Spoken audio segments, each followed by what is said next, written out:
Alors, contrairement au bruit qui court actuellement, et donc c'est là qu'il nous paraissait important de refaire un point, il n'est pas prévu que la dérogation Ukraine affecte l'écorégime. Donc, on a beaucoup entendu parler dans la plaine, hein, l'écorégime, c'est bon, on s'en occupe plus, il y a les dérogations Ukraine, ça n'a rien à voir, en tout cas dans les textes tels qu'ils sont actuellement. La dérogation Ukraine concernerait, si elle est adaptée, la possibilité de cultiver ces surfaces en jachère et remet en cause la BCAE 7 de rotation, mais en aucun cas l'écorégime. Ce qui est nouveau dans l'écorégime par rapport à ce que nous avions déjà eu l'occasion de présenter, c'est l'apparition d'un niveau 3. Donc, nous avions trois niveaux de paiement jusqu'alors. Donc, le niveau 0 qui est à 0 et c'est celui qu'on ne vous souhaite pas et c'est pour ça que nous faisons ces communications, c'est pour que vous ne soyez pas à 0. Le niveau 1 qui serait au maximum à 60 €, mais avec l'apparition de ce niveau 3, il est très probable qu'il redescende un peu pour repartager l'enveloppe. Donc, c'est pour ça que par prudence, nous avons affiché une fourchette de 45 à 60 €. Le niveau 2, qui serait au maximum à 82 € et donc pareil avec une fourchette de 67 à 82. Donc, je ne sais pas si nous aurons connaissance du montant définitif dès la fin de la programmation puisque cette enveloppe va devoir s'adapter au nombre de personnes qui perçoivent l'écorégime. Donc, plus d'agriculteurs vont être au niveau pour le percevoir, plus le montant unitaire va en être diminué. Donc, c'est pour ça que nous affichons par prudence ces fourchettes. Et donc, ce nouveau niveau 3 qui est apparu entre 97 à 112 €. Ce niveau 3 concerne uniquement la voie d'entrée par la voie de la certification. Donc, vous avez trois possibilités pour entrer dans cet écorégime.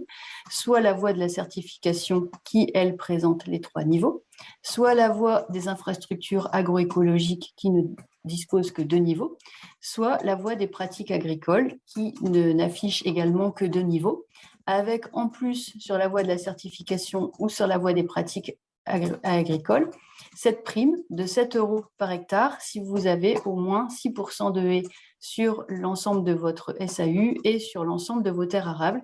Mais attention, il faudra que ces haies soient entretenues selon le label haie, ce qui limite quand même la possibilité d'y accéder.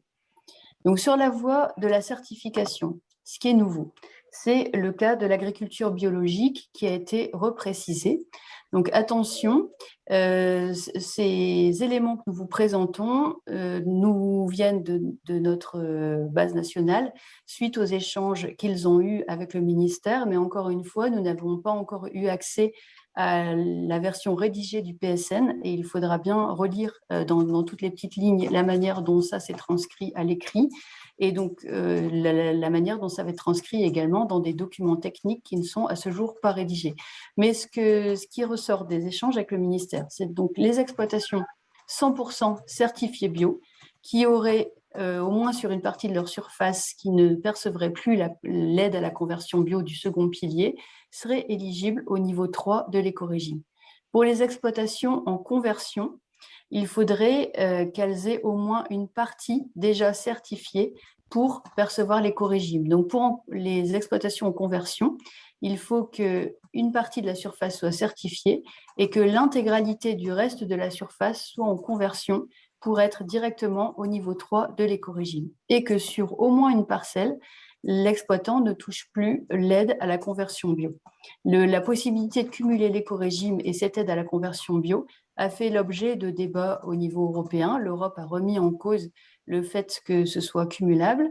A priori, le ministère a tenu bon et a laissé la possibilité de cumuler ces deux aides sur les exploitations, mais il faut qu'il y ait au moins une parcelle qui ne touche plus la CAB pour être éligible à l'écorégime niveau 3. Ce qui laisse entendre que pour les exploitations 100% certifiées ou 100% en conversion, mais qui toucheraient encore l'aide CAB sur 100% de leur surface, ne seraient pas éligibles au niveau 3, donc ils doivent rentrer par un autre biais dans la voie de l'écorégime. Et idem pour les exploitations qui sont certifiées en partie, mais qui ont encore une partie de leur surface en conventionnel, ou pour les exploitations qui sont en partie en conversion et qui gardent une partie de leur surface en conventionnel. Elles doivent rentrer par une autre voie de l'écorégime. Pour HVE, pour la possibilité d'entrer dans l'écorégime par le biais d'HVE, le référentiel est également révisé. Donc, à partir du 1er octobre, il ne sera plus possible de certifier de nouvelles exploitations selon le dispositif actuel. Donc, si vous êtes déjà en marche pour vous faire certifier HVE et que vous pouvez valider votre HVE, donc niveau 3, hein, avant le 1er octobre, tout va bien. Par contre, si vous pensiez le valider après le 1er octobre, il faudra vous référer à ce nouveau référentiel. Pour les exploitations qui sont déjà certifiées HVE par la voie A ou la voie B, elles garderont la possibilité d'aller au bout de leur cycle de 3 ans de certification et donc de bénéficier de l'écorégime jusqu'à la fin de ce cycle. Elles auront également la possibilité de prolonger la durée de validité de leur certificat jusqu'au 31 décembre 2024, même si celui-ci devait prendre fin avant cette date. Par la suite, si elles veulent entrer dans l'écorégime par la voie de HVE, il faudra qu'elles passent par le nouveau référentiel. Sur le CO2+, donc je vais reprendre le schéma. Donc, vous avez sur la voie de la certification la possibilité d'entrer pour les exploitations en bio au niveau 3, pour les exploitations en HVE au niveau 2. Et si vous n'arrivez pas à entrer par la voie des pratiques agricoles et par la voie des IAE, vous pouvez essayer également d'entrer par la voie du CE2+, vous donnera la possibilité de toucher le niveau 1 de l'écorégime. Qu'on appelle le CE2+, ça correspond globalement au HVE niveau 2, ajouter, additionner d'un des indicateurs du niveau 3 de l'HVE. Donc, je suis niveau 2 de l'HVE et j'y ajoute en niveau 3 soit l'indicateur biodiversité, soit l'indicateur stratégie phyto, soit l'indicateur gestion de la fertilisation, soit l'indicateur gestion de l'irrigation, où j'utilise un outil d'aide à la décision et je garde mes certificats de recyclage des déchets quand j'amène mes déchets à la collecte à 10 valeurs. Voilà pour la voie de la certification. Donc, pour entrer par la voie des IAE, le socle minimal de 4% de vos terres arables en infrastructure agroécologique demeure.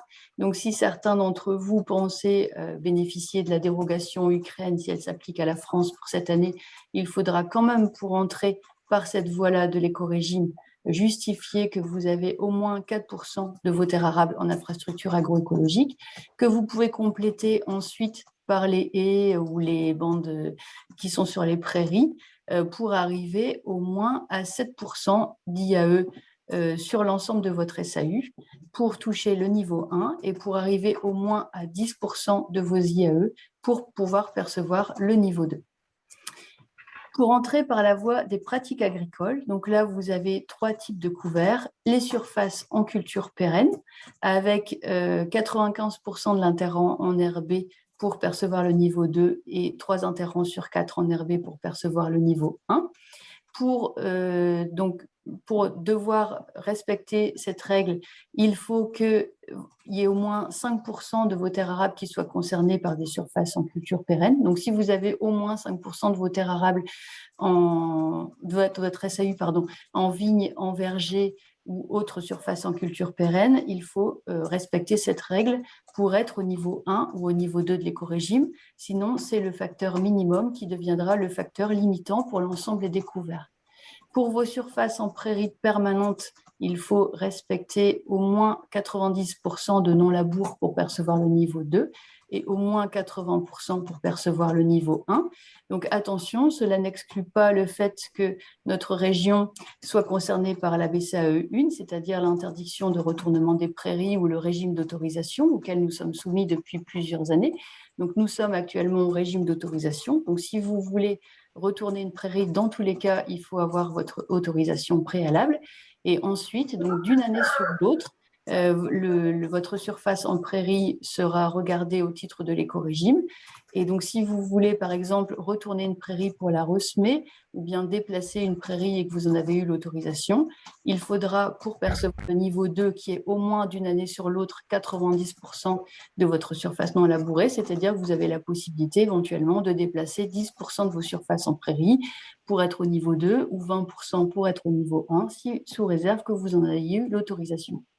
Et donc, pour les surfaces en terre arable, nous bénéficions là d'un barème à points que nous allons vous représenter, mais qui n'a pas évolué depuis les dernières versions que nous avons déjà eu l'occasion de vous présenter.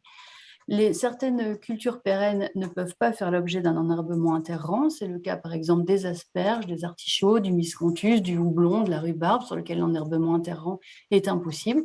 Elles sont donc sorties de la définition des cultures pérennes pour entrer dans les surfaces en terre arable au niveau de la diversification de l'assolement. Ça, je l'ai déjà expliqué, je n'y reviens pas. Donc, en résumé, pour pouvoir percevoir l'écorégime niveau 3, il faut avoir l'intégralité de son exploitation en agriculture biologique, que ce soit en certification ou en conversion, mais avec une part déjà certifiée et avoir une part qui n'est pas en CAB. Pour percevoir le niveau 2 de l'écorégime, soit je prends l'option de la certification HVE. Donc, si mon exploitation est déjà certifiée, pas de souci.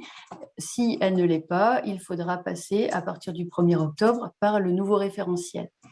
Sinon, je regarde si j'ai au moins 4% de mes terres arables en infrastructure agroécologique, donc les haies, les mares, tout ce que nous avons présenté tout à l'heure,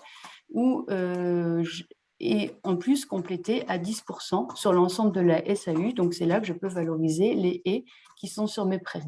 Si je respecte une de ces 3 conditions, donc en plus d'avoir les terres arables à au moins 5 points, les prairies permanentes dont je ne laboure pas au moins 90%, je n'utilise pas de produits phytosanitaires sur mes prairies sensibles et j'ai au moins 95% de mes interrants couverts, alors je suis au niveau 2 de l'écorégime. Si je ne respecte pas l'un de ces 3 points, je regarde si je peux accéder à la certification CE2+, qui peut m'offrir le niveau 1 de l'écorégime, où j'essaie de monter à 7% d'infrastructures agroécologiques sur la SAU, dont au moins 4% sur les terres arables, ce qui me permet d'accéder au niveau 1, où je regarde sur ma grille à points si j'ai au moins 4 points, si je respecte bien l'obligation d'avoir 80% de prairies permanentes non labourées et que je n'utilise pas de produits phytosanitaires sur mes prairies sensibles, c'est-à-dire les prairies en Natura 2000, et j'ai au moins 3 interrants sur 4 couverts si j'ai des cultures pérennes. Voilà. Donc, encore une fois, j'insiste, puisqu'il y a beaucoup de confusion dans la plaine à ce niveau, la dérogation Ukraine ne concerne pas l'écorégime. La difficulté, c'est justement ce barème en terre arable, c'est-à-dire que vous allez faire votre déclaration PAC au 15 mai et vos ensemencements seront faits. Donc, ce n'est pas au moment de la déclaration PAC que vous pourrez calculer votre écorégime. Il va falloir l'anticiper dès la prise de décision de l'achat de semences pour être certain que votre assolement corresponde bien à ce barème si vous décidez d'entrer par la voie des pratiques agricoles. Ce barème, vous avez en jaune ce qui a été négocié. Nous travaillons sur ce barème depuis le mois de mars avec le ministère de l'Agriculture.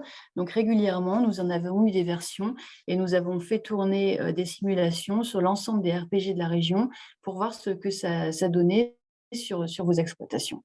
Très vite, nous avons alerté le ministère sur des points de blocage. Donc, par exemple, on a vite identifié que ne parvenaient pas à atteindre les seuils des exploitations très herbagères qui avaient peu de surface en terre arable. C'est la raison pour laquelle le bonus que vous voyez apparaître en bas du tableau a été ajouté, c'est-à-dire que donc je reprécise bien que les prairies permanentes ont leurs propres règles à respecter. Par contre, pour les terres arables, pour les exploitations qui ont des prairies permanentes, on va amener un bonus de points sur les terres arables. Donc, si j'ai plus de 75% de ma SAU en prairie permanente, j'ai d'office 3 points sur mes terres arables. Ça n'empêche pas que je dois respecter la règle de non-labour des prairies, que j'ai vue tout à l'heure. Si j'ai entre 40 à 75%, j'ai 2 points, et entre 10 et 40%, j'ai 1 point. Si j'ai très peu de surface en terre arable, ça va être difficile aussi de respecter une diversité d'assolement. On aurait souhaité que le seuil soit monté à 30 hectares, mais on n'a pas pu l'obtenir. On a obtenu 10 hectares. Et donc là, sur ces 10 hectares, on a 2 points. Donc si j'ai une exploitation très herbagère et que j'ai très peu de terre arable, j'ai d'office mes 5 points. Et donc, si je respecte bien ma règle de non-labour des prairies, j'aurai mon écorégime au niveau 2. Pour les autres exploitations qui n'ont pas d'herbage, je vais regarder donc mon assolement. Et donc, je vais pouvoir additionner les points par bloc. Vous voyez ici les petits plus et les blocs qui sont entourés. Chaque bloc donne des points et vous avez la possibilité d'additionner ces points pour atteindre au moins 4 points pour le niveau 1 ou 5 points pour le niveau 2. Sachant que Maryse vous a évoqué que pour la conditionnalité, il fallait au minimum 2 points pour respecter les règles de la conditionnalité. Donc, soit j'ai des prairies temporaires et éventuellement des jachères, si j'ai dû en rajouter pour atteindre mes SIE vis-à-vis de la conditionnalité ou mes IAE. Si j'ai 50%, mais c'est peu probable, des terres arables qui sont couverts par ce type de culture, j'ai 4 points. Si j'en ai au moins 30%, j'ai 3 points. Et si j'ai au moins 5% de mes terres arables en prairies temporaires et en jachères, alors j'ai 2 points. Vous observerez que j'ai parlé tout à l'heure d'un pourcentage de SAU sur les prairies permanentes. Sur l'ensemble des autres blocs, nous sommes en pourcentage de terres arables. Donc, je divise ma surface par rapport à ma somme de terres arables en excluant les cultures pérennes et les prairies. Si j'ai des cultures fixatrices d'azote, donc sur tout ce qui est soja, luzerne, pois de conserve, pois protéagineux, haricots verts, haricots secs, lentilles, je vais pouvoir également obtenir 2 points si ces surfaces représentent au moins 5% de mes terres arables et 3 points si elles représentent au moins 10% de mes terres arables. Et un bonus qui a été également ici attribué, qui peut permettre pour les exploitations de plus de 100 hectares d'avoir une porte de sortie si elles n'ont pas leurs 5 points, c'est de ce seuil de 5 hectares qui est apparu pour les plantes fixatrices d'azote. Donc, si je n'atteins pas mes 5% de terres arables, je peux essayer d'avoir 5 hectares de plantes fixatrices d'azote et obtenir 2 points sur ce bloc. Vous avez ici le gros bloc des cultures les plus traditionnelles de nos exploitations, composées des céréales, des plantes sarclées et des oléagineux. Sur ce bloc, si les céréales d'hiver représentent au moins 10% de mes terres arables, j'ai un point. Si les céréales de printemps représentent au moins 10% de mes terres arables, j'ai un point. Donc là, je vais compter le maïs en silage, le maïs grain et les autres céréales de printemps. Dans le schéma initial que nous avons vu, les plantes sarclées étaient groupées aux céréales de printemps, ce qui était très pénalisant pour nos exploitations. Nous avons pu obtenir de sortir les betteraves sucrières et les pommes de terre de ce bloc, donc qui représentent une catégorie supplémentaire que nous allons appeler plantes sarclées et qui est exclusivement composée des betteraves sucrières et des pommes de terre. Si elles représentent plus de 10% des terres arables, nous avons un point. Les betteraves fourragères se retrouvent dans les autres cultures. En oléagineux d'hiver, donc si vous avez au moins 7% de terres arables en colza, vous avez également un point. Donc là aussi, ça a été baissé à 7, puisqu'on s'est rendu compte qu'il était assez difficile d'atteindre 10 pour la plupart de nos exploitations. C'est assez rare dans notre région, mais si toutefois vous avez un peu de tournesol, de Niger ou de cameline, et qu'elle représente 5% de vos terres arables, vous avez également un point. Mais sachant que sur ce bloc, de toutes les façons, vous êtes plafonné à 4 points. Vous ne pouvez pas arriver à 5. Par hasard, c'est très rare dans notre région, mais si vous ne validez aucun de ces points, vous n'avez pas 10% de vos terres arables, ni en céréales d'hiver, ni en céréales de printemps, ni en plantes sarclées, mais que par contre, la somme de l'ensemble de ces surfaces représente au moins 10% de vos terres arables, alors vous avez un point. Mais ce point n'est pas cumulable avec le point, qui est les 5 autres points qui sont mentionnés ici. Une des catégories sur lesquelles vous avez la possibilité d'avoir des points.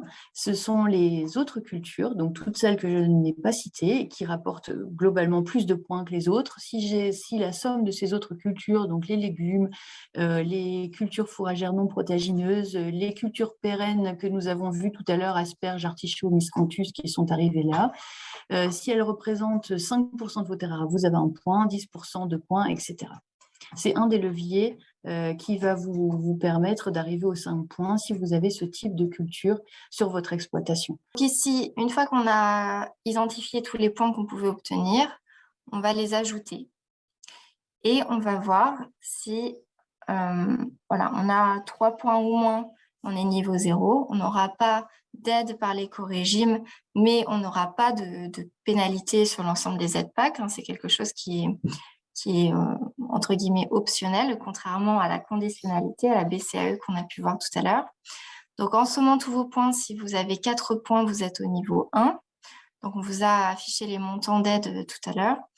Et si vous avez 5 points ou plus, vous êtes niveau 2 avec ce barème. Donc, on a créé un tableau assez simple que vous pouvez imprimer chez vous, où vous pouvez insérer vos assolements, donc culture par culture, catégorie par catégorie, et calculer vos pourcentages pour voir comment vous vous situez par rapport à cet éco-régime. Sachant que l'idée, c'est pas forcément d'aller chercher le niveau 2, maximum pour ceux qui sont pas en bio de l'éco-régime, c'est surtout que vous puissiez optimiser votre revenu d'exploitation par rapport à la valorisation des cultures. Par exemple, s'il faut remplacer 5 hectares de pommes de terre par 5 hectares de pois pour aller chercher le niveau 2 au lieu du niveau 1, sachant qu'on a à peu près 22 € de l'hectare de différence entre les deux niveaux, voilà, c'est des choses qu'il faut réfléchir. Donc, ça fait partie des choses importantes. Alors, pas de panique, on a fait des simulations sur le RPG 2019. On a estimé qu'il y avait un quart à un tiers des personnes pour l'instant qui n'avaient pas d'éco-régime. C'est pour ça qu'on a essayé d'identifier les moyens les plus rapides en termes mathématiques, mais qui ne sont pas forcément les stratégies à adopter. C'est surtout vous, par rapport à votre organisation du travail et par rapport à la valorisation des cultures, qu'il va falloir acter si on va chercher le niveau 1 ou le niveau 2 de l'éco-régime. C'est que quand vous serez face à Télépac, il sera trop tard pour changer la donne sur votre assolement. Donc, il faut l'anticiper et il faut penser à l'anticiper si vous avez un aléa climatique et si vous êtes amené à changer votre assolement. Par exemple, il a trop plu fin août, j'ai pas pu semer mon colza, ou il a fait très sec début septembre et il n'a pas levé. Je vais le remplacer par une autre culture. N'oubliez pas, dans ce cas, si vous aviez compté sur le point du colza, que vous n'obtiendrez pas ce point et que dans la réflexion de modification de l'assolement, il va falloir anticiper ça et aller chercher un point ailleurs si vous n'aviez pas de marge par rapport à vos points.